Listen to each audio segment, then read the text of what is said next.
Your personal style is not about clothes. It's about identity. Have you noticed how some outfits make you feel powerful, confident, or like yourself, and other outfits feel like you're wearing a costume? That's not random. That's psychology. Hey guys, it's Nylah Monet here and welcome back to my channel. So in today's video, I'm going to be talking about why personal style is so emotional, why we copy trends even though it doesn't feel right, and how your clothes are actually a reflection of how you see yourself or how you want to be seen. This is for anybody who has said, I don't have many clothes, I don't know my style, or I want to dress better but I don't know why it's so hard. Have no fear, your girl is here. This is the psychology of personal style.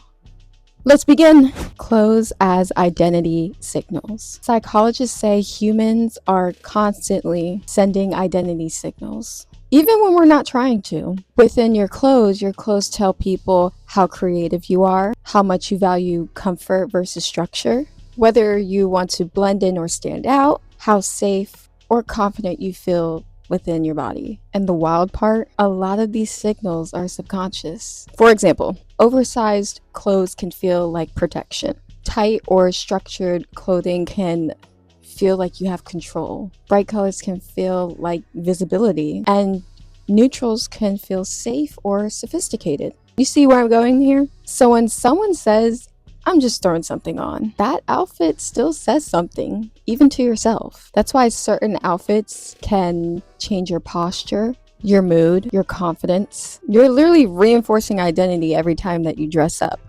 Why we copy trends and then feel empty. Let's talk about trends. Now, trends aren't bad, okay? But most people use them as identity shortcuts. When you don't fully know who you are yet, it feels easier to borrow. Like, for example, you might follow a Pinterest aesthetic, maybe your favorite fashion influencer's closet, or maybe a celebrity that you admire, their type of vibe. And I get it, because I'm the same way. Like, I love Solange and I love Taylor Russell, Olivia Dean. I just love how they all dress, just simple, calm, but still artsy. But that's what I'm trying to get at. Psychologically, this comes from a need of belonging. You know, if I dress like them, I'll feel like them. No. But here's the problem. Usually if your style doesn't really match your lifestyle or just your personality in general, your brain has a dissonance. Now, usually to stop with identity shortcuts as following trends, usually you just have to say this to yourself. If you see a style that you really like, but you know it's just not yours, you can just say, I love this on other people. Or maybe I spent money but still don't feel satisfied. It's not a fashion issue, it's just an identity mismatch. Your personal style is deeply connected to your self-concept. You know, how you see yourself internally. So just ask yourself, do I dress for how I am now or who I wish I was? Do I dress for my real life or my fantasy life? Do my clothes support my confidence or fight it?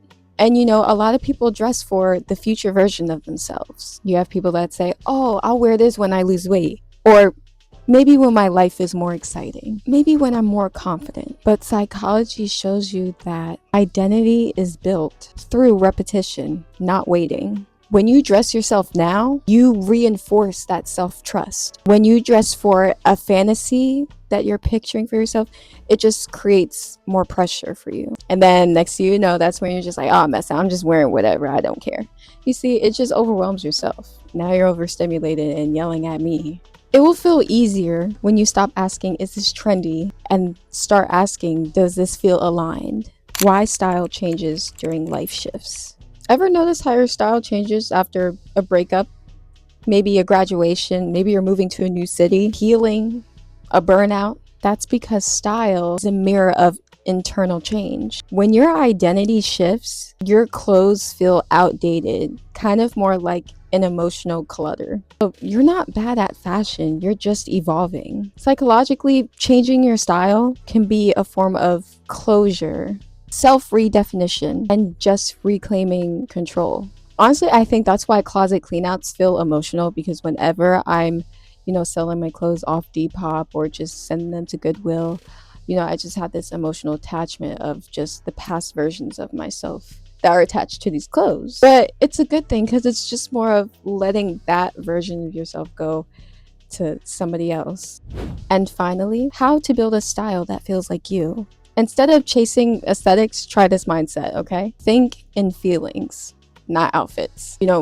Ask yourself, how do I want to feel in these clothes? Do you want to feel soft, expressive, powerful, safe? What do I repeat without thinking? What outfits make me forget about my clothes completely? Your real personal style lives in repetition, comfort and intention, and emotional ease. I personally think wearing clothes shouldn't be this stressful. And I'm 25, so it took me 25 years. I'm telling you, that frontal lobe, girl, once you turn 25, y'all understand, I promise. It's just more of not wanting to get the flashiest or things. It's just more of understanding what you really like. And it starts within your closet. It starts with you going outside, maybe to your thrift stores, or just finding inspiration in cities. It's just more about studying everything. And I know for some people who do go on Pinterest, if you are going to look on Pinterest for a specific style that you're interested, just make sure that, you kind of edit like a scientist. You just dissect everything and then make it yourself. The goal isn't to impress. It's to feel like home in your body. Your personal style isn't something you find. It's something you listen to. The more you trust yourself, the easier getting dressed becomes. Well, guys, I hope you enjoyed this video just as much as I enjoyed making this video. Listen, I love fashion. I love psychology. I love bringing the best of both worlds into this channel. Speaking of channels, I do have my second channel. It's my book channel. It's very scarce. I'm trying. Listen, I'm trying to find a book that everyone would like me to read, and I have no clue whatsoever. I don't even have the time, but I'm gonna try to make some time because I didn't make that second channel for nothing. But it might be more of books, movies, literature, all that stuff. Unless y'all want me to bring it onto here, let me know. All right, guys, I'll see you next time. Bye. Mwah.